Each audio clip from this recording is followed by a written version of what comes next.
अध्याय 9 भस्म महिमा। सूत म्हणाले, सज्जन हो, वामदेव नावाचा महाज्ञानी मुनी सर्वांगास भस्म लावून दिगंबर अवस्थेत एकटाच वनसंचार करीत असे। एके दिवशी भुकेने कासावीस झालेल्या एका ब्रह्मराक्षसाने त्याला खाण्यासाठी पकडले असता मुनीच्या अंगावरचे थोडेसे भस्म त्याच्याही अंगाला लागले। त्या पवित्र भस्माच्या प्रभावाने त्याची सर्व पातके नष्ट होऊन तो दिव्यदेही झाला।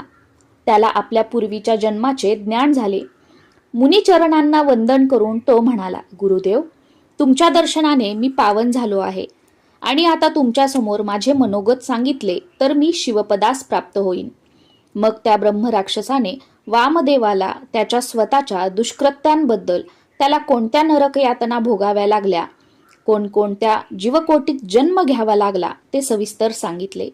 त्यानंतर वामदेवाने त्याला एका पापी ब्राह्मणाच्या प्रेताला भस्माचा स्पर्श झाल्याने तो यमलोकी न जाता त्याला कैलासात कशी गती मिळाली ते सांगितले। शिवप्रणीत भस्म महात्म्यही सांगितले। भस्म प्रभावाने निष्पाप झालेल्या त्या ब्रह्मराक्षसाला कैलासात स्थान मिळाले। पुढील कथा सांगताना सूत म्हणाले, पांचाळ नरेश सिंहकेत एकदा शिकारीला गेला असताना काही भिल्लही त्याच्या समवेत होते।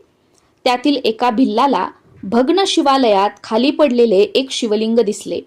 त्याने ते राजाला दाखवताच तो भिल्लाला म्हणाला, ते घरी नेऊन तू चिताभस्माने याची नित्य पूजा कर। चिताभस्माशिवाय नैवेद्य दाखवू नको।